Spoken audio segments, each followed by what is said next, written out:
Write or Die, Expressions of Life, Love, and Loss, Volume 1, written by Dr. Andre Jerry, published by Just Be Cards, LLC, copyright 2019 by Dr. Andre Jerry, all rights reserved.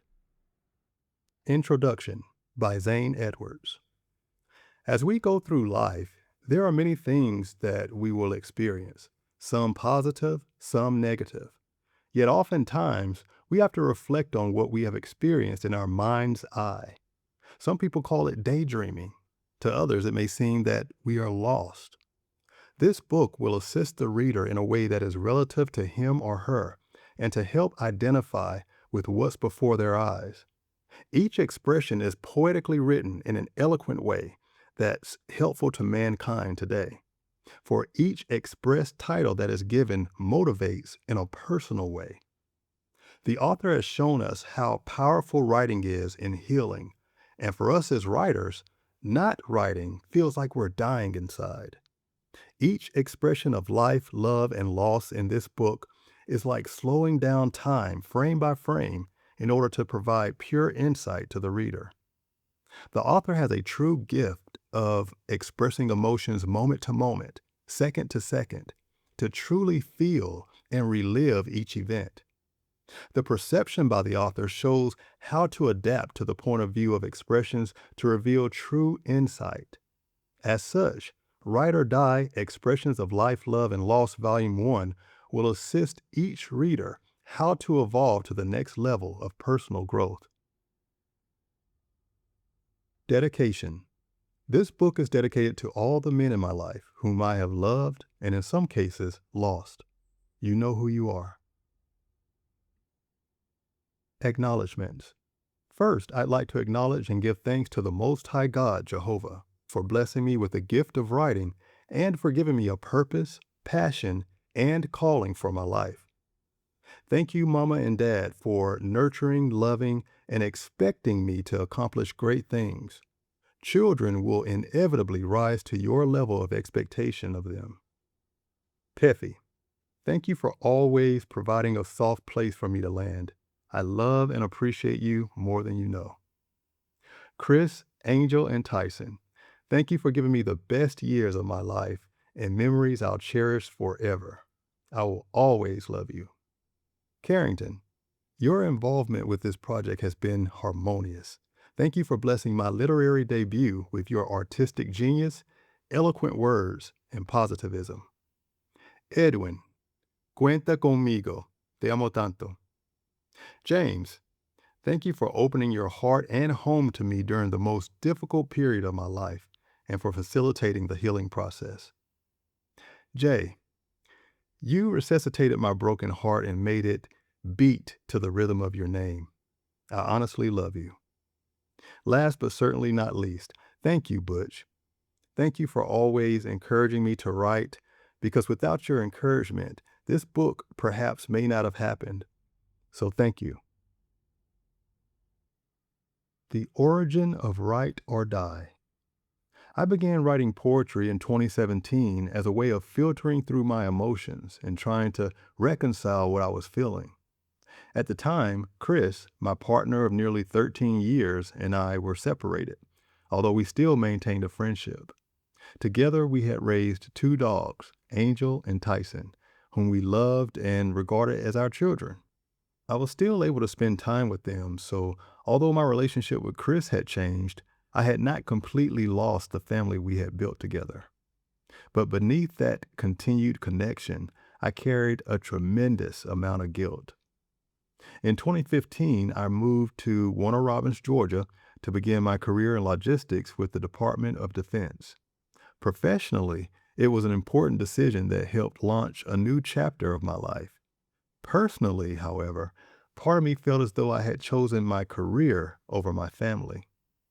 Chris and I had been together since 2007. We had built a life together, and Angel and Tyson were not simply pets to me.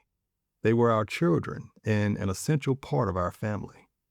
Even before the relationship officially ended, I wrestled with the belief that my ambition had contributed to the separation of my family. That guilt followed me. It colored the way I moved through the world, and it influenced how I understood love, ambition, sacrifice, separation, and loss. Poetry became the place where I could confront those feelings. I wasn't writing for an audience or intentionally trying to create a book. I was trying to understand myself. I was putting my emotions on paper because I needed somewhere for them to land. Then, sometime around late 2018 or 2019, Chris and I officially broke up. It wasn't a friendly or an amicable breakup. It was bad. After more than a decade together, our relationship ended harshly, and I was no longer allowed to see Angel and Tyson. I wasn't simply losing a partner. I felt as though I had been excommunicated from the entire family unit we had spent years building. The guilt I had carried became grief. I lost Chris. I lost Angel and Tyson. I lost the family life that had been a part of my identity for more than a decade.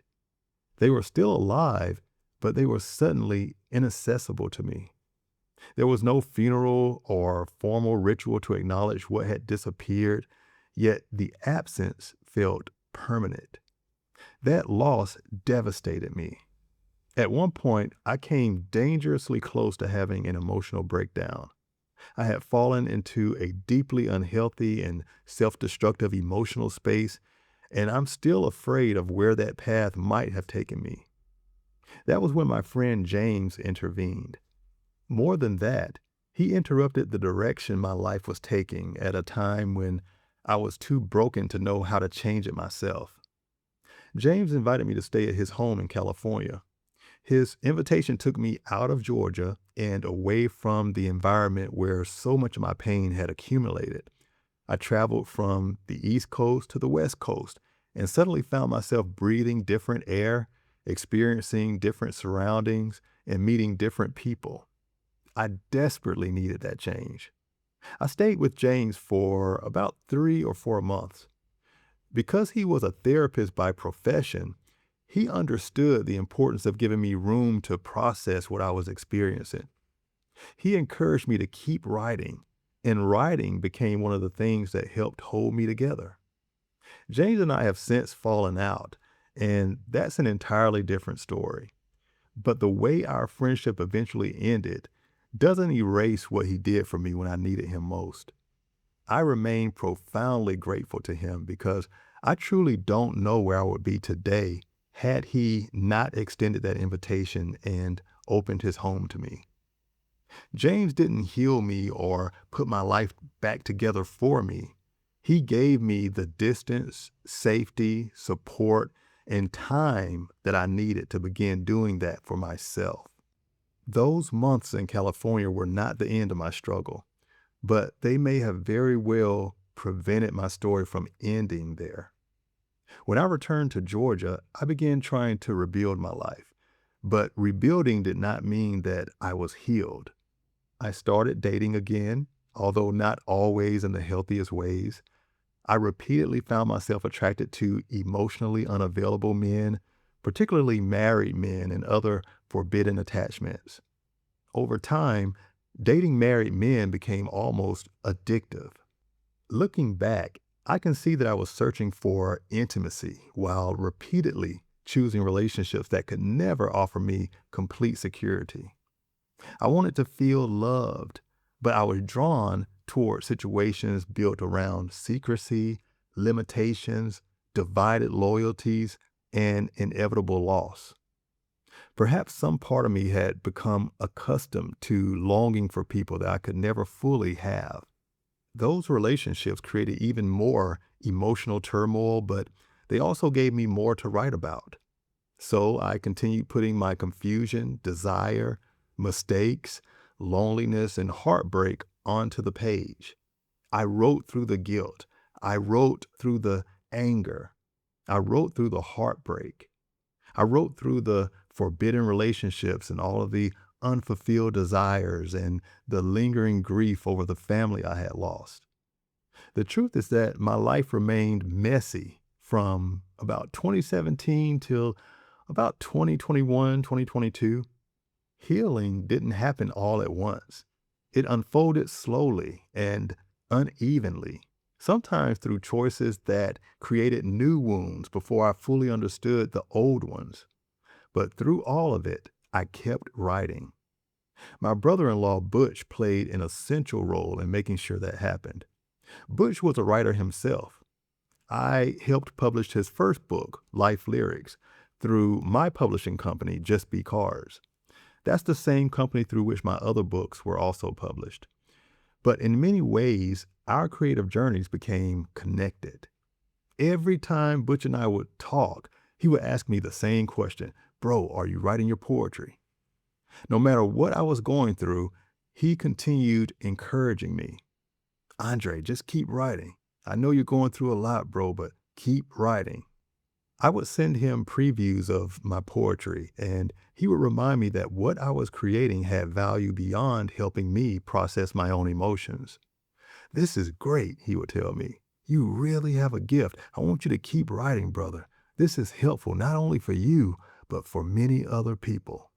He stayed on me about it. He asked about my poetry so consistently that writing eventually stopped being something I did only when the pain became unbearable. It became a habit. Through Butch's encouragement, I began to understand that these poems might serve a purpose beyond my healing. Perhaps the words helping me survive could eventually help someone else survive too. Without his persistence, Write or Die would not have been published when it was. The book might have emerged some years later, but it would not have taken shape at that critical moment in my life. That is why I credit James and Butch with two distinct but equally important parts of this story. James interrupted the self-destructive trajectory that I was on, and he gave me the space to begin the healing process. Butch transformed writing from an emergency outlet into a discipline and encouraged me until those individual poems became a book. James helped save the man. Butch helped create the writer. And I will always be profoundly grateful to them both. What began in 2017 as a way to reconcile my guilt eventually became a means of surviving my grief. The poems in this collection were born from some of the most intimate, confusing, painful, and transformative years of my life. I didn't set out to write a poetry collection. I was simply trying to make it through a period when my life, my relationships, and at times my sense of self had fallen apart. In many ways, I wasn't writing because I wanted to. I was writing because I had to. And that's how Write or Die, Expressions of Life, Love, and Loss came to be. An invitation to the reader. Write or Die is more than a collection of poetry. It's an invitation to consider expressive writing as a path toward insight, healing, growth, and change. Through emotionally raw reflections on life, love, loss, desire, grief, and survival, these poems offer an intimate journey through some of the most transformative years of my life. My hope is that somewhere within these pages, readers will recognize parts of their own emotional experiences and feel encouraged to confront, understand, and express what lives within them. Writing became a tool that helped me process my emotions, navigate difficult experiences, and gradually rebuild my life. Perhaps these poems will inspire others to discover what creative expression can do for them. Life. The poems in this section reflect a period when I was trying to understand life and my place within it. They capture my thoughts about identity, ambition, relationships, faith, human behavior, and the circumstances that shape us. Some were inspired by personal experiences. Others grew from observing the world and questioning what I had been taught to believe about happiness, success, and purpose. At the time, I didn't have many answers. I was simply trying to make sense of where I had been, where I was going, and the person I was becoming. These poems represent life as I experienced it then, complicated, unpredictable, sometimes painful, but always capable of teaching me something. Words from a friend. She said I looked lighter and more relaxed when she saw me yesterday, but she could sense that I was mellow, heavy in thoughts, it seemed, like I'm trying to figure out what it all means. Yes, I've been very deep in thought lately. Feels like I'm in a haze. Don't know if I'm coming or going some days. I feel lost at times, like life has me on a leash, taking me for a walk. Life is living me, not the other way around. Nothing is really wrong, but nothing feels right. She said, do something that you love. I said, I love to write. She said, well then, you should be writing every day to awaken your spirit and give meaning to your day. I'm distracted by busyness, to tell you the truth. She said, we're all distracted. Focus on writing and it will ground you. The pen has always been your friend. Writing will give you life again. You have to constantly remind yourself every emotion you have is a choice. So choose to live and ignore the doubtful voice. Remove the haze of functional dysfunction, functional depression, and funks. Center yourself in peace and serenity and know that you are blessed by a masterful divinity. As I reflect on these words from a friend, I realize I'm taking steps in the right direction, looking and feeling better than 2 weeks ago. When my inner light shines, it makes my whole appearance brighter and allows my soul to glow. She said, I love it when you're happy. It pours out on everyone around you. Your smile is infectious. I'm sure you've been told that more than a time or two. But seriously, I love you. Thank you for being my friend, always saying the right words, never doing me wrong, even when I'm wrong, even when I'm mean, even when I'm crass, even when my words don't rhyme. Words from a Friend, Part 2. I understand. You have to do what is right for you. Again, I understand you. Now, I'm being your real friend, too. I must say that over the last year, more has changed for you. Not just your job, but your emotions, too. 2 roommates, then no roommates. Change in heart and feelings, change of pace. We all have gifts. God allows us to operate using them in a season, sometimes as a stepping stone, for a bigger purpose or reason. What you see now as your current situation, you can alter in your mind. Take the good in what you're doing, and your purpose you will find. God doesn't make mistakes, so there is purpose in what you're going through. Appreciate where you are and see what you can do. Make a difference where you are. Change your atmosphere. That is your God-giving power. It doesn't mean you have to leave here. It means you demand and speak to your environment. Allow it to conform to what it is you seek and to make you happy. Then doors will open sooner rather than later, providing manifestation of something greater, and you'll get what you desire. What you thought could happen in 276 days can happen in a week, a month, or even a day. Don't put limits on God by the words that you say. Enjoy every moment of the life you've been given. Open your eyes and take every breath with thanksgiving. No matter what job you go to, you should jump out of bed thanking God for another day given to you. You have an opportunity and the responsibility to make a difference on the planet, even at the place where you are planted. Unapologetically Me. My emotions are getting the best of me today, making me feel like nothing's going my way. Everyone gets on my nerves. Everything has me perturbed, and I'm genuinely disturbed. I hate my job with a passion. I no longer want to do taxes. All of my efforts are insincere because I'm unfulfilled in my career. I feel aimless and confused, and I don't know what to do. My love life is non-existent. It feels like something's missing. Still having issues with being gay and refuse to come out all the way.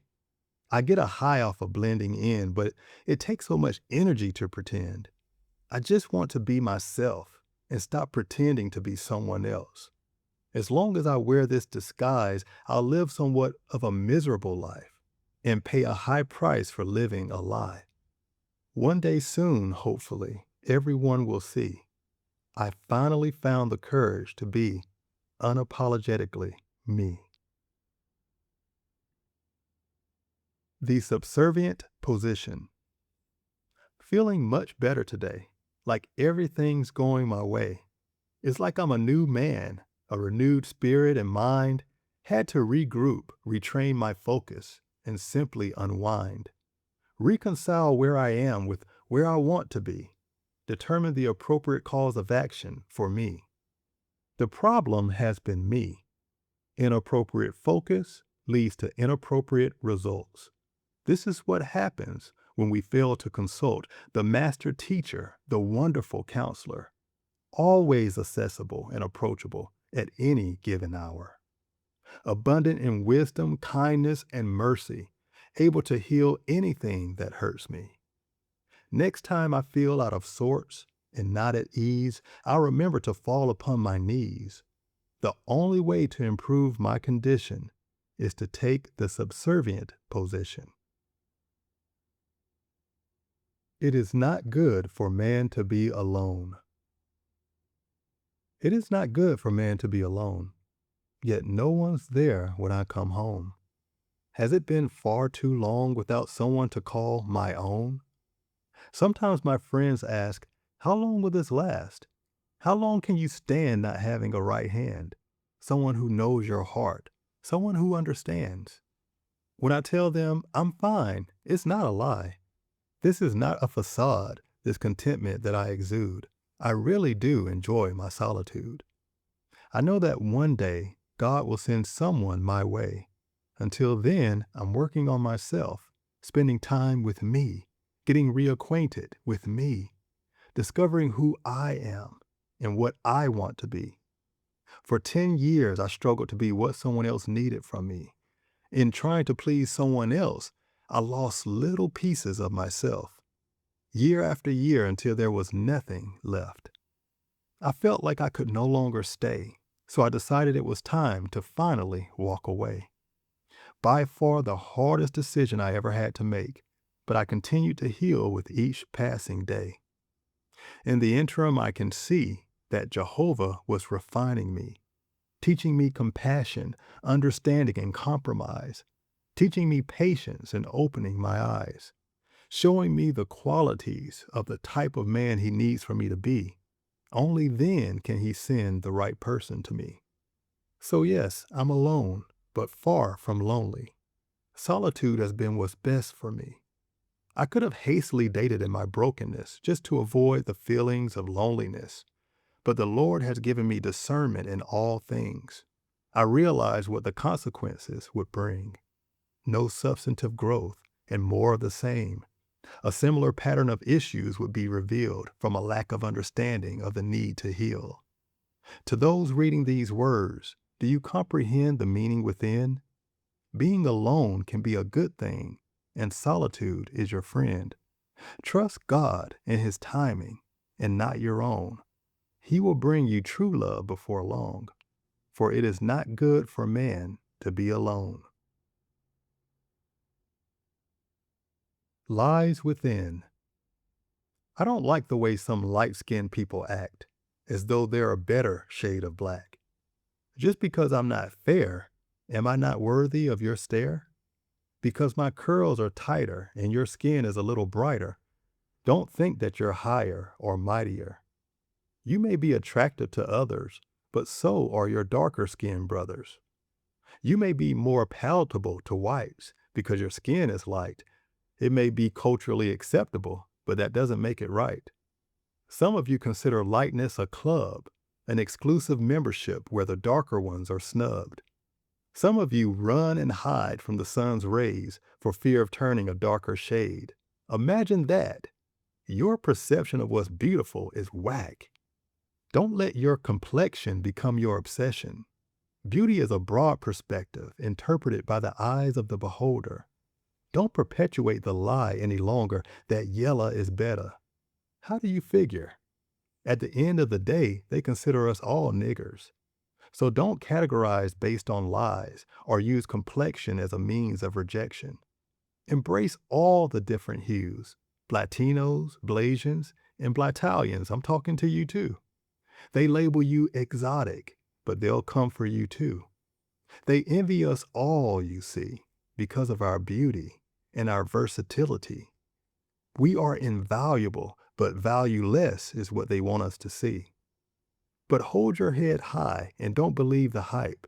There's value to everyone who has life.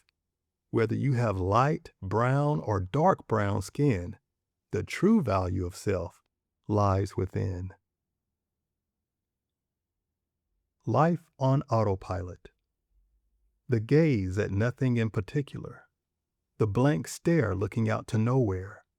Subconsciously stuck with no pattern of thought. Unable to feel. Unable to heal. Unable to discern what is real. You want to die, but you can't articulate the why. What is the why? Why is the why? Do you really want to die? Do you really know why? Why is it we have life?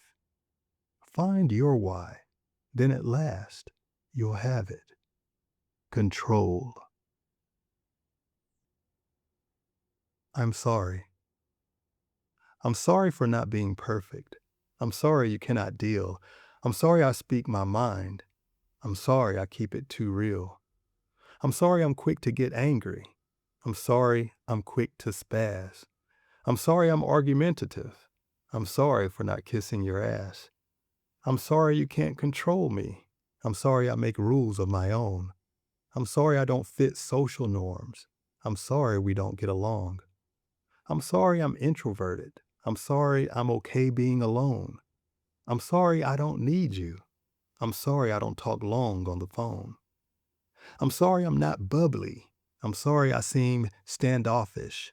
I'm sorry I'm antisocial. I'm sorry you think I'm snobbish. I'm sorry I like to save money. I'm sorry you like to spend yours. I'm sorry I lend and not borrow. I'm sorry I chose to have more. I'm sorry I'm unpredictable. I'm sorry if I'm obtuse. I'm sorry you can't define me. I'm sorry if you're confused. I'm sorry I don't need your permission. I'm sorry I'm independent. I'm sorry I do what I please. I'm sorry I'm self-sufficient. I'm sorry I don't respect authority. I'm sorry I never did. I'm sorry I don't follow instructions. I'm sorry I've been that way since I was a kid. I'm sorry I get attention. I'm sorry the spotlight's on me. I'm sorry my light is blinding. I'm sorry you cannot see. I'm sorry I'm educated. I'm sorry I know a lot. I'm sorry I have many talents. I'm sorry I use what I got. I'm sorry I like peace and quiet. I'm sorry I like solitude. I'm sorry you can't stand the silence. I'm sorry it bothers you. I'm sorry I do not worry. I'm sorry I do not fear. I'm sorry that you won't pray. I'm sorry you don't trust he'll hear. I'm sorry I'm not much of a talker. I'm sorry I contemplate. I'm sorry you don't understand me. I'm sorry you can't relate. I'm sorry for all of my issues. I'm sorry they're more than a few. I'm sorry you can't accept who I am. I'm sorry I'm not just like you. I'm sorry if you don't like me. I'm sorry you won't let me be. I'm sorry that I'm not sorry for basically being me. I'd rather not breathe. I feel like crying, but I smile. I feel like sighing, but I smile. I feel like nothing I do is right, so all I can do is write. Writing makes me feel alive. During those moments, I pour out my emotions. God knows my devotion, and that writing is my potion, but He is my portion. He made me. And He knows me. He knows when I feel like nothing, like I do at this moment. Actually, less than nothing. But those are just feelings. There is no truth in them. But God, please fix me. Help me see myself the way you see me, because I was born from thee, and I know how much you love me, and I love you. Without you, I'd rather not breathe. Mad at the world. Waves of sadness from out of nowhere. Instantly you feel a weight of despair, a subtle heaviness that leaves you drained, and a lingering loneliness that remains. Suddenly, there is no reason to smile, and then you become angry for a while, lashing out at anyone near, especially the ones you hold dear. Imprisoned by your own emotions, unsettled by the lack of control, trying to make sense of it all. Meanwhile, it takes its toll. Distancing yourself from family, pushing your friends away, knowing in your heart that maybe you'll need their support one day. As your despondency becomes palpable and more real, you find it difficult to express how you feel. So you become quiet and you do your best to disguise it, but there is no denying it. There is something wrong because nothing you do feels right. The sadness is overwhelming, but you're too angry to cry. Deep into the pit of self-pity you're hurled, where you realize you're not depressed, you're mad at the world. The former Isaac. Don't let people make you feel like shit. You've come a long way from the former Isaac. I used to dread your incoming calls. I knew it would be nothing positive at all. Everything was doom and gloom. Your thoughts were drenched in fear. Negativity was persistent. It was impossible to bear. Although you were harsh and made me feel worthless, I knew it was only attributed to stress. I often wondered, nonetheless, if you were simply afraid of success. You told me of opportunities that slipped through your hands, numerous chances to improve your circumstance. I just couldn't understand. Were you repeating history again? Even with all the conversations we had, things were continuing to go bad. There was nothing I could say. It had to be your way. So I hit the highway and let you run things. My input was invalid because you knew everything. What the hell could I know? This was your show. I had no experience in this sphere. I was merely your financier. What was my role in this? Was this a partnership or just your business? That is why the word commands, in all that you acquire, acquire understanding. Despite my dismay, I decided to pray. Not that the business wouldn't end, but that I wouldn't lose my friend. How things started to change once I let God in. Almost overnight, things started to go right. You renewed your mindset and was no longer blinded by the present circumstances. You stopped being argumentative and taking me for granted. All of the negativity, it came to an end, and I finally had my friend back again. So don't let people make you feel like shit. You've come a long way from the former Isaac. The end is near. Jehovah will deliver me from the snares of the enemy, and from all of my adversaries, he will protect me. Whenever I veer off course, he will redirect my footsteps. He will replenish my wealth when there is nothing left. When I'm distressed and there is looming doubt and fear, I will petition him in prayer and he will lend his ear. When my body is ill, he will make me well, and my deepest secrets he won't tell. He will even reveal his holy secrets to me, a reminder of how highly he thinks of me. When I sin, offend, or act foolishly, he will allow my errors to pass by me, for endless is his forgiveness and many are his mercies. To him I shall never offer my sacrifices without cost. because a sacrifice must always incur a loss. Give to God the best fruits of your labor, and your offering will be looked upon with favor.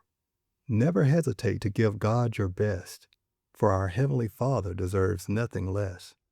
He gave to us His only begotten named Jesus, which demonstrated His desire to please us. And through the obedience of Christ, He was able to preserve our lives. So in every season, there is good reason to offer thanksgiving and be of good cheer, because we're living in critical times hard to deal with, and the end is near. Love. The poems in this section were written during a period when I desperately wanted to love and feel loved. After the end of a relationship that had defined more than a decade of my life, I began searching for connection wherever I thought I might find it. Too often, that meant becoming attached to married men, emotionally unavailable men, and people whose place in my life probably should have remained within the boundaries of friendship. I sometimes mistook attention for affection, chemistry for compatibility, and emotional attachment for love.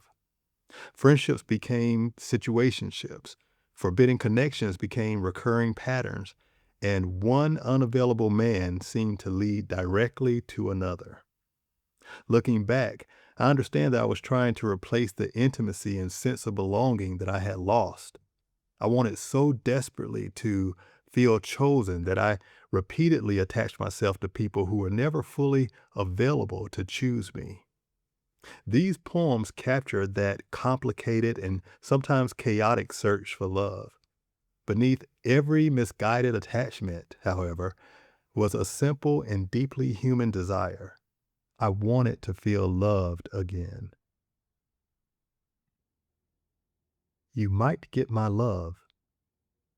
Nothing quite catches my eye like an attractive guy. I could stare at them all day when they look a certain way.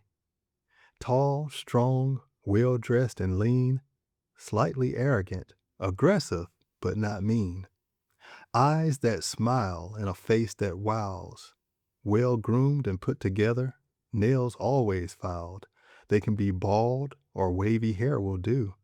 A head full of curls is always good too. Intelligence is paramount. Ambition is a must. And I won't waste my time with someone I can't trust. Be open-minded and teachable, discerning and wise. Always be eager to give me your time, and all of your affection will always be mine. Shower me with love and attention. Know when to speak and know when to listen.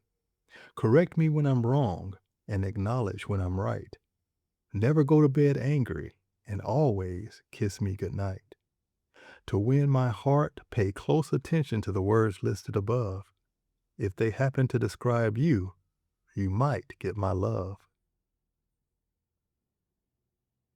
The one who loves to love me. I want to sit in a jacuzzi with the one I love. Go to a movie with the one I love. Cook dinner for the one I love. Wrestle around with the one I love. Make love to the one I love. I want to be romanced to death and resurrected with a kiss. Whenever I'm far away, I want to be the one you miss. Be the one to hold my hand and always understand. Be the one to hold me and tell me that you care. Be the one who wines and dines me and takes me everywhere. Bring me flowers in the evening and make me breakfast in bed. Don't text me how you feel. Write me love letters instead. Pay attention to my needs, my wants, and my desires. Be passionate in your love expressions, and you will always light my fire. Be my best friend, someone I can trust, lean on, and respect. Operate in integrity. I expect nothing less. Be strong, yet boast in your weakness. Display humility and meekness. Be the one who loves to love me unconditionally, just like Jesus. What are we gonna do? Will we ever be together? Are we right for each other? When will I see you again? When will a courtship begin? Are we better off as friends? Do you realize how long it's been? What will I say when I see you?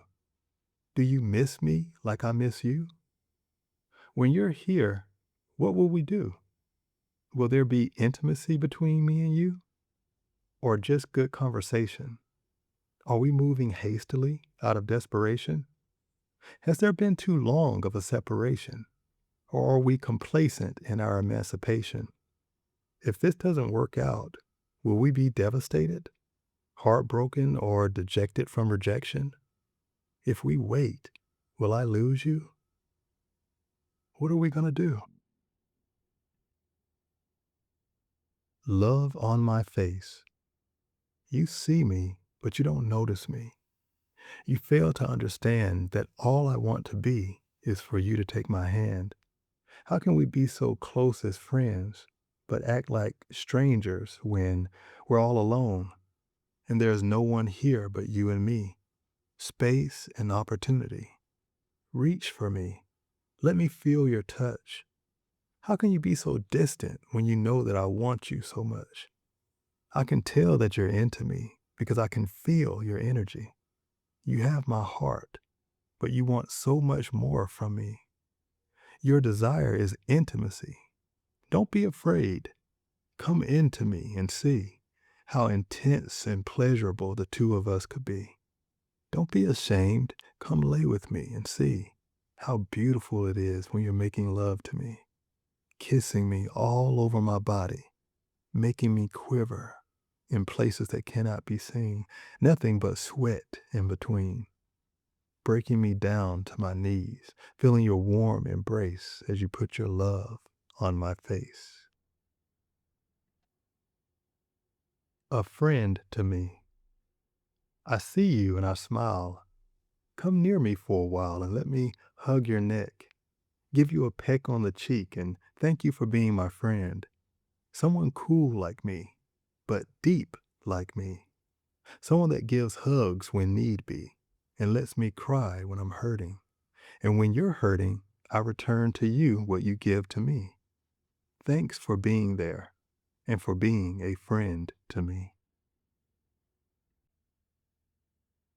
After he leaves.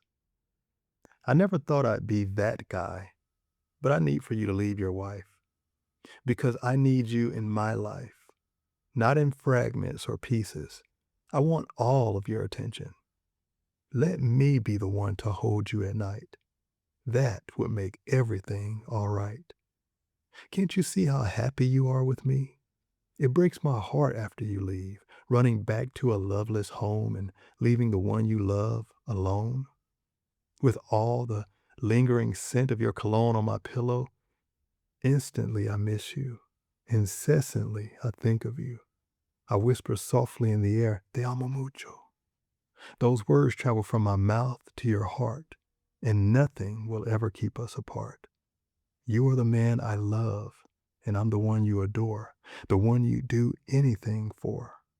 My heart is all yours because you gave me yours first. I love you already. When we had our first kiss, I knew I'd fall hard. From the moment I met you, I let down my guard. Your calm demeanor and friendly eyes welcomed me into your heart and into your life. And now it's incandescent where there was no light. You make everything that was wrong right. The clouds disappeared when you appeared, and the despair I felt is no longer here. It is said, happiness comes from within, but I have felt happier since we've been friends. I love you already, and I never want this feeling to come to an end. Into me, see. You made love to me. Oh my God, it felt so good. You made love to me, and I felt pleasure I never thought I would. Your hands were gentle, and yet they were strong. They caressed my entire body all night long. You made love to me. It felt so right. My desire for love was realized in those moments of the night. You made love to me. It was our first time. You drowned me in your kisses, filling my deepest wishes. My most secret desires have come to fruition. You are all I ever wanted, everything I ever dreamed, all the things I imagined I could possibly ever need. Please don't let this be a dream. Please don't let this feeling leave. Keep making love to me. We both deserve this feeling. Into me see. I crave it. Your intimacy. The prospect of me and you. I met someone today, a beautiful man who brightened my day, approachable and kind, very easy to talk to. I was nervous to meet him, and I could tell he was too. We met by appointment, sort of like a blind date. It almost seemed like a mistake. But when I looked into his eyes, I knew it was fate. If you believe in love at first sight, then you can relate. There was an electric energy in the atmosphere. There is no doubt we belong here. Before you, life was dull, despondent, and blue. But now, my heart is pounding at the prospect of me and you. Truly desired. How does it feel? Lonely night, thinking of you since midnight, wishing we were together, remembering our first time, how magical it was. A beautiful day in every possible way. I want to feel it again. The sensation of your body pressed against mine, the look in your eyes when you're deep inside, making me feel what I need, making me need what I feel. This is how it feels to be loved and truly desired. Intense passion that burns like a fire. My body screaming with pleasure and emotions that can't be measured. I love you in this moment and in the moments after. I am totally enraptured because my heart has been captured. I am bound to you. No other person will do. Babe, I wish you were here so that I could just touch you. Make sure that you're real and not a dream, a figment of my imagination that isn't what it seems. So hurry back to me. I don't like it when you're gone. I'm thinking of you tonight while I'm home, all alone. In retrospect, looking back on it, it was love at first sight. From the moment I saw you, I had butterflies, and I still have them. They flutter inside me when I'm around you. My heart pounds with intensity, and I'm in ecstasy when you're next to me. And I know that you don't want to know how I feel because it makes everything too real, too much for you to deal. Because you have feelings too, perhaps even stronger than the ones I have for you, only for you. I think you're amazing and you're feeling me too. Admit it, babe. You want me just as much as I want you. But you'll never admit it because that's just you. This isn't romance. This is a delicate dance with intricate steps that one must learn to keep both parties from being burned. It's somewhat tragic, but when we're together, it feels like magic. If only it could be just you and me, we would be so happy. I wish you could see just how much you mean to me. Lovers, maybe. You smell so good to me. Makes me want to lick you all over your body. I absolutely adore you. I would do anything you asked me to. Imagining your kisses, warm and affectionate. Whenever we touch, I feel so passionate. I'm crazy about you. I keep you in my thoughts and in my heart. Although I'm not in love, we're just becoming friends. Lovers, maybe. But until then, I like to pretend. Compassion of no end. I feel like crying, but I'm happy. I'm completely overwhelmed but I have clarity. I'm heartbroken, emotionally exhausted even, but I feel renewed spiritually. I know what I need to do. I miss you, but I don't need you anymore. But you will need me for sure.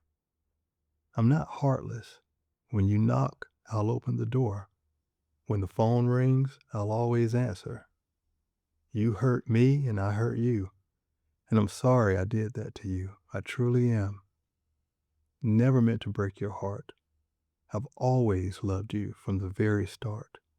I didn't think there'd come a day where we'd break apart, break up, break down, break loose, break free. Always thought you'd be next to me. For eternity, longer than infinity. Only God knows what happened to our family. You guys were the very best of me, my soul, my reason for being. Then we were ripped to shreds by circumstances unexpected. Still, don't really know what happened. The devil was busy, caught us off guard. He'd been trying to separate us from the very start. Something about our dynamic made him frantic. There has been so much resistance to us going the distance. He was persistent in his efforts to be divisive. Then he finally got between us. And now that my presence is missing, he has a mission to seek and destroy you, sending foot soldiers in your sphere to bring chaos and confusion, addictions to substances that you've been using, attacks to your mind and body, compromises to your health, destroying your finances and your sense of well-being until there's nothing left. But it won't happen on my watch. As long as I have breath, I will fight to save you until there is no more fight left. I'd die to save you before saving myself. That's how much I love you. I'd die if it would save you. I'd lay down my life for you, friend. On me you can always depend. That is the true essence of a friend. They bring out compassion of no end. It's not normal or even rational, and it makes no sense to be moved by love and selflessness, to lay down your own life for another, and to have unconditional love for your brother.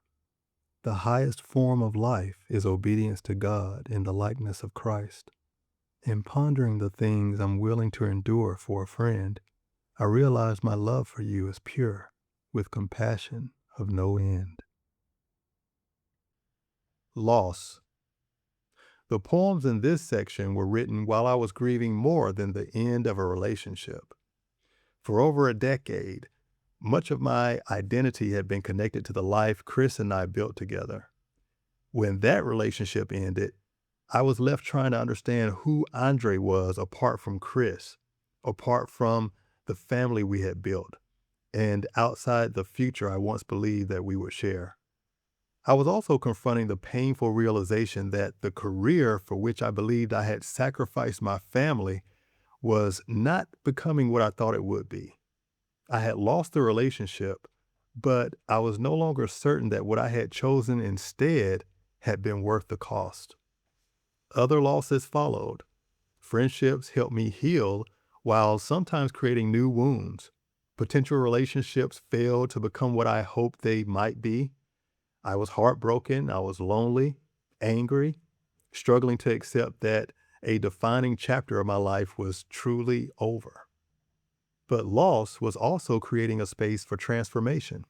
I began reading the Bible more, becoming more spiritually grounded, and releasing old beliefs that no longer served the person I was becoming. These poems capture the difficult space between two versions of me. This section is about navigating life after Chris, but it's also about trying to find Andre again. Give out of your needs.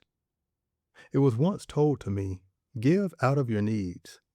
Instantly, I understood and discerned the meaning. If it's love you need, give love to receive. If you need a financial blessing, be one to someone else. That is the lesson. It doesn't take much to make an impact. Remember the woman with 2 small coins? It wasn't much, but it was all she had. She gave out of her want, so says the scripture. Is it starting to sink in? Are you getting the picture? Do unto others as you would have them do to you. Jehovah will take notice, and he will repay you. Give your gifts in secret and tell no one but the Creator. Your gift may seem small, but your blessing will be greater. So when life pounds you hard and you're about to fall, fall to your knees and pray earnestly to God. When things are tight and many are your needs, remember that clenched fists cannot receive.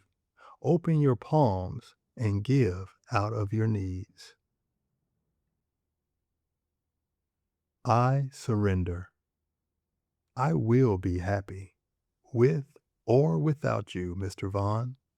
As of today, I choose to move on. It doesn't mean that I won't miss you. I definitely could never forget you. But the regret I feel for hurting you and the sorrow that lingers from losing you, I surrender it to the Almighty God, along with all the shattered pieces of my life. This is the only way I will survive this time around. To no person will I give the power to hover as a dark cloud, darkening my days like some sort of shroud. I know we'll never be the same, but that is something that I cannot change. It is what it will be. The rest is up to me. I forgive me, and I will live. You'll see. This will not define me, malign me, or confine me. I will fall in love again, because love will always be my friend. Man, I miss you so much. If I were to see you today, I would not have anything to say. I would just extend my hand and pull you close to me, hug your neck in a warm embrace, feel the tears stream down my face. No words to be uttered, just holding each other and remembering what it feels like to have one another. A bond that was closer than brothers, feeling the love we shared again. Man, I miss you so much, my best friend. Mind wandering at midnight. What are you doing? Are you thinking of me? I'm thinking of you. I've surrendered, but I think of you. I wonder what you're doing. I'd wish you'd call me, but I want you to be free. You can always call if you need me. Will you ever need me again? I only hope so. I would never turn you away, not to teach you a lesson, not to even the score, or to repay. When you call, I will be there, open-heartedly receptive. I owe you that. The love of my life. I'll always hold you in the best light. You're the bright spot in my life, but you left me in the dark without so much as a spark. Nonetheless, you dominate my heart. Don't tear me apart. I'm nothing without you. I'm falling apart. Could you please find it in your heart? Please. Forgive this young fool. I'm nothing without you. It hasn't been so long. I know you still love me too. More than friends. It's Friday night, almost midnight. I should be out on the town, but it doesn't feel right. I'd rather stay inside, embrace my feelings, and just hide. Maybe even cry. Wondering where you are and what you do, while I'm trying my best to get over you. Are you thinking of me too? I'd be surprised if that's true, but maybe it is. Never know with you. I just know I miss you. I think about you all the time. You're always, always on my mind. Right now, I want to hold your hand, look deeply into your eyes, and make you understand. We were destined to be more than friends. Shattered. I spoke to you today. It broke my heart even more than the way it was broken before. I could hear it in your voice. My actions, my anger, broke your heart for me and shattered in a million pieces your trust in me. I lost us in a way that we could never again be.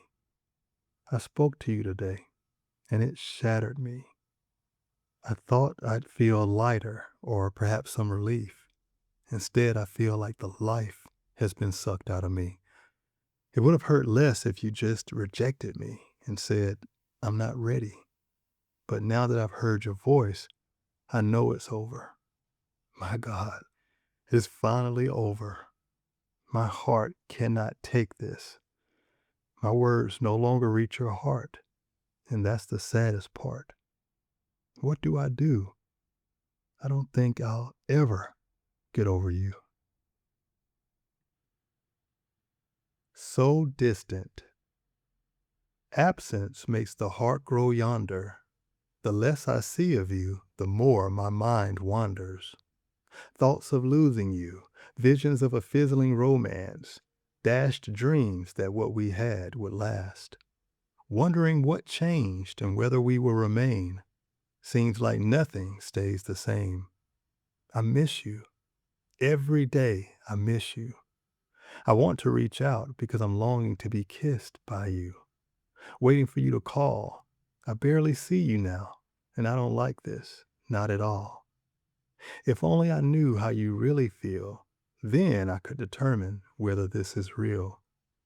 My feelings for you run deep, but are you worthy of my emotions? Is this a game you're playing, and are you playing for keeps? Is it that you're falling in love and afraid of what it means? Fear of losing your wife, fear of losing your family? You did this to me, and now you have to fix it. Because I'm desperate for your time and all of your attention. But you're becoming distant. So distant. Damn, babe. The Friend, the End. Sadly, I have come to the conclusion that this friendship we have is merely an illusion. A product of my own delusion has brought me to this conclusion. I can no longer tolerate or even relate to a rendition of a friendship so obviously fake, because all I do is give and all you do is take. It's hard for you to comprehend what it is to be a friend. It requires a mutual exchange of love and respect from beginning to end, and in any circumstance, someone in whom you can depend. Give before you take, and don't take unless you give. Always be willing to forgive, but never be somebody's fool, or you will make yourself a tool. The funny thing about tools, they are usually put away until they are needed someday. Only then will they be used, maybe even abused. And once their purpose has been served, back into the toolbox they return. And so my analogy ends, and the new reality sets in, that our friendship was merely an illusion, a fallacy designed on purpose to achieve a higher purpose. Nothing in life we do is worthless. In the end, it was all worth it. Forgiveness is an act of humility. I'm done. Enough of this. It's time to heal. I'm over this madness. For real, peace, be still. I wish you all the best. I will accept your decision and forgive all the rest. I prayed for you yesterday from the depths of my heart. I ask that He protect you, bless and prosper you. Give me peace in my heart towards you. I cannot carry this burden. Jesus will tote it for me. The load is too heavy, you see. I have fallen upon my knees in petition of the Most High. When I'm at my lowest point, my helper is beyond the sky. He brings me back to life and resuscitates my soul when I can't take it anymore. Yes, He resuscitates my soul and helps me once again regain control. Thank you, Jah. Praise God. Thank you, Jesus. Amen and hallelujah. I needed this. Grief is when your body is swollen with emotion and your mind is in a state of commotion. Suddenly, you burst into tears from the realization of your fears. Eruption, as though a volcano. You just can't take it anymore. The pain, it is so palpable. The experience is beyond hurtful. You can't believe this is happening, but you know it's real. The more you think about it, the deeper it feels. Like a hot blade through the flesh of an open chest, it rips you apart, exposing your bare heart. You have no recourse but to cry out to God for relief. He is our source of comfort when we are in grief. When sorrow overwhelms us, it is Jehovah we should seek. Nonetheless, dreamt of you constantly last night. Woke up feeling things weren't quite right. Wanted to reach out, but I knew it wasn't best, though I felt you needed me and that you were somehow distressed. So, against my better judgment, I called. It was no surprise when you didn't answer at all. But I didn't get upset. Maybe it's for the best. But I am here for you, nonetheless. And now you're gone. You finally admitted it. You're in love with another. It's exactly who I thought it was. I knew it when I first saw him, standing next to you, the way I used to do. It hurt me to my core, like I've never been hurt before. A blow so devastating I couldn't take it anymore. I broke with reality, if only temporarily. But when I came back to myself, I began to think less of myself and more of you, trying to imagine what you must have been going through. You deserve to be happy too. Though I still love you, I want you to be happy. Without me, you're better. We were not good together, and now you're gone. But not forever. Whether we're apart or whether we're together, we will always be friends. We've always been, from the very beginning to the very end. Bankrupt and morally corrupt. I'm 39 years young and financially bankrupt. Gainfully employed, but trying to get back up. Back on my feet spiritually and financially. The trials of 2019 have taken its toll on me. I've lost so much, you see. Friends and loved ones, my sense of security. I even lost my sanity, albeit temporarily. It can happen to the best of us, you see. When we allow ourselves to be distracted and bankrupt morally, the devil will gleefully rob us of our joy and the pleasures of life we used to enjoy. Distracted by the pressures of the world, we often neglect to put God first. Then we inevitably fall into the devil's trap, acquiescing to our own transgression and forgetting the power of intercession. But Jehovah is aware of our plight, and on our behalf, he will fight. We will eventually find our way back and get us back on track. His mercy and loving kindness may we never forget. Whenever we are lost, he is our map. Back to grace and eternal salvation, regardless of the situation we may be facing. God will never deny you, no matter how many times the devil may try you. So be wise and alert. Remember to keep Jehovah first. Let him minister and guide you, and all of the rest he will provide you. So be it unto you. Amen, and God bless you. Before we conclude, I want to take you behind the poetry. The poems you just heard capture moments of life, love, and loss, but some of them carry stories that the words alone cannot fully reveal. In this special bonus section, I'll share the people, experiences, and emotions that inspired several of these pieces, along with what they mean to me today. This is Behind the Poetry. Isaac was introduced to me shortly after I moved from Atlanta to Warner Robins. He began as the mechanic for my BMW, but over time we developed a friendship. Eventually, we also became business partners and opened an automotive repair shop together. In hindsight, that was not a wise decision. Isaac was an excellent mechanic, but his personality, outlook, and approach to people did not translate well into running a business. Our differences made the partnership difficult and further complicated an already complicated friendship. During that time, I also developed an unhealthy emotional attachment to Isaac and eventually fell in love with him. He was married and unemotionally available, making him one of the earliest examples of a pattern that would repeatedly surface during that period of my life. Yet, our relationship was not entirely defined by dysfunction.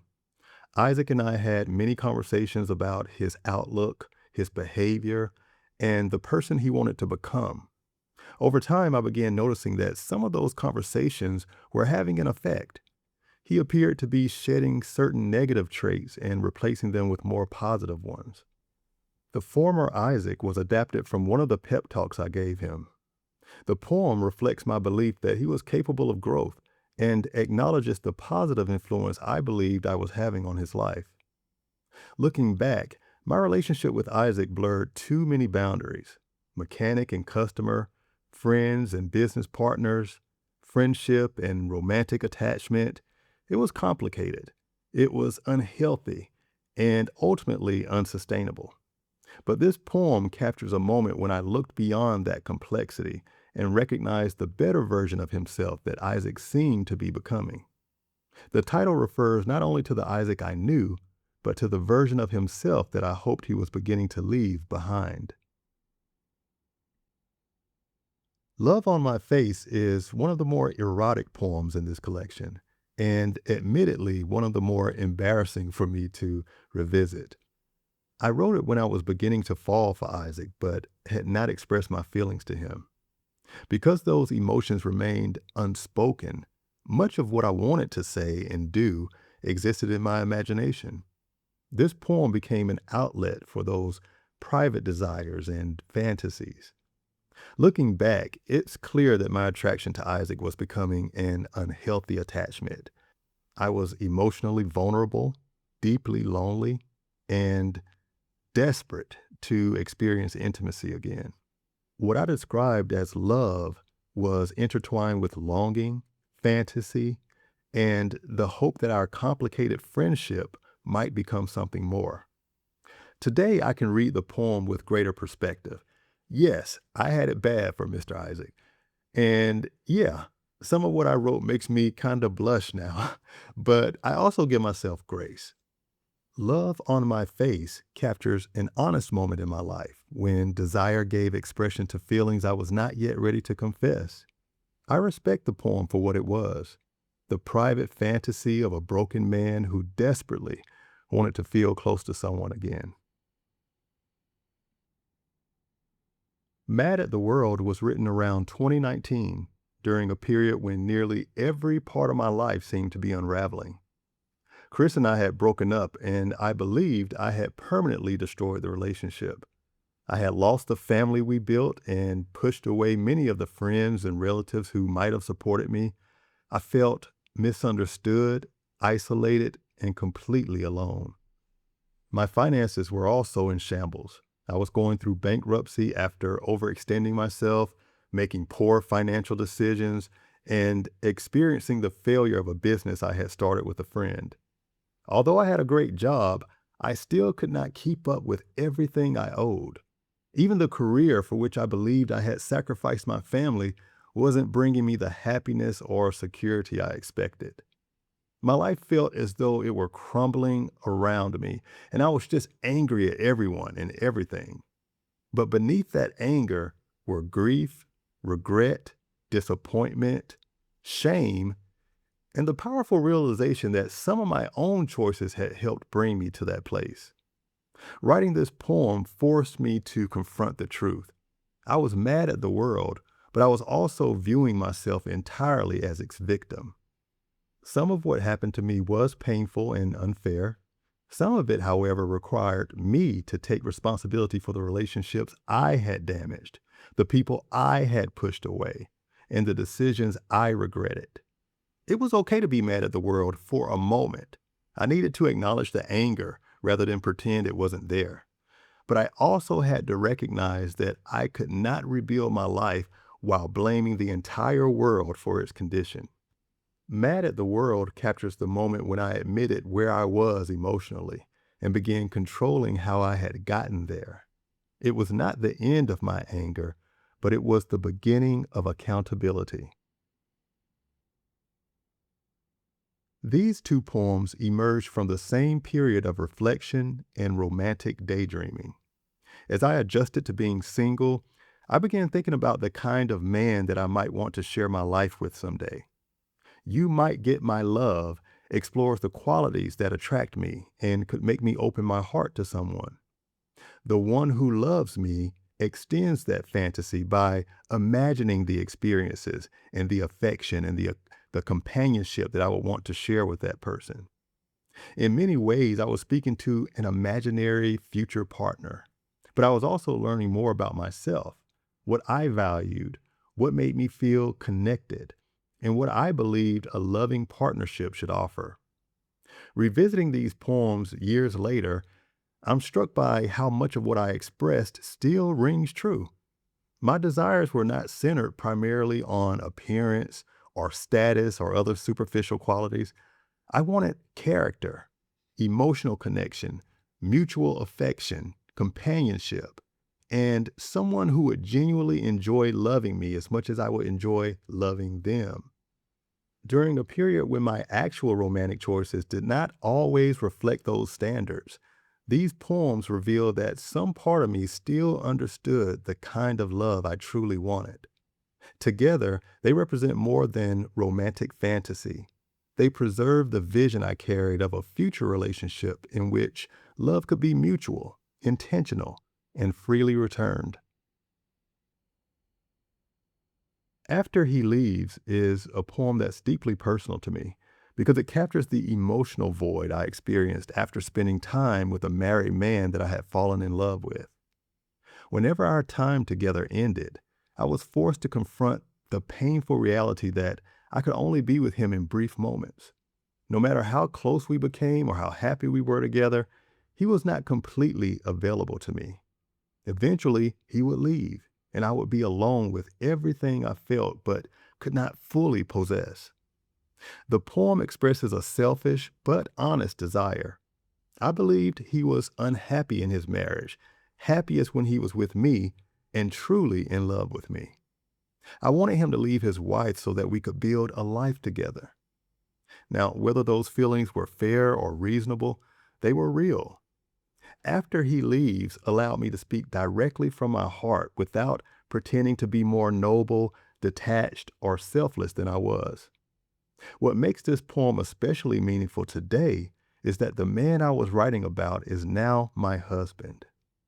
The person I once loved in only stolen moments is now the person with whom I share my life with. Somehow, the longing preserved in this poem became part of our history. And in a strange and beautiful way, I got my wish, dear. Grief was inspired by my sister's loss of her dog, Smokey. At the time, my sister was already going through more than anyone should have to endure at once. Just weeks before Smokey died, she had lost her home in a fire. She lost virtually everything she owned. She was displaced, living in hotels, fighting with the insurance company, and trying to rebuild some sense of stability. Then she lost Smokey. His death came on top of everything else she was already carrying, and it seemed to bring her dangerously close to her breaking point. I remember finding her in her bedroom, underneath the covers, completely consumed by grief. There was nothing I could say that would restore her home, resolve the insurance battle, bring Smokey back, or make any of the pain disappear. So I climbed in bed beside her. I put my arm around her and I just said, I know. You don't have to say anything. I just want to be with you in this moment. She broke down and began sobbing. And the truth is, I did know. After my relationship with Chris ended, I lost contact with Angel and Tyson. They had been a part of the family and the life we created together. Losing that relationship meant losing them too. Later, their deaths made that loss permanent. It felt as though I had lost my entire family forever.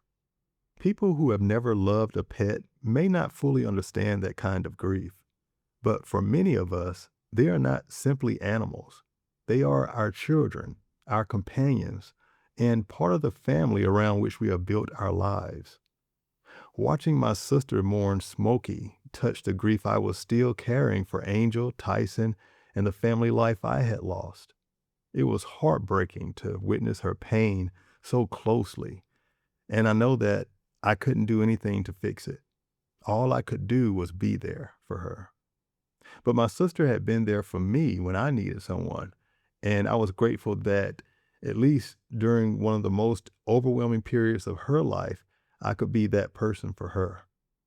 I will always remember that moment between us. Shortly afterward, I began writing Grief Is. I believe I completed the poem in less than an hour. Sometimes a poem doesn't need to be searched for. Sometimes it's already sitting inside you, waiting for someone else's pain to give it a voice. That moment taught me that comforting someone doesn't always require the right words. Sometimes love means sitting beside someone in the ruins and helping them feel less alone. About the author. Dr. Andre Jerry is an author, poet, educator, and international broadcaster whose work explores personal growth, relationships, resilience, and purpose. A former U.S. diplomat and U.S. Air Force veteran, he holds a Doctor of Business Administration in International Business.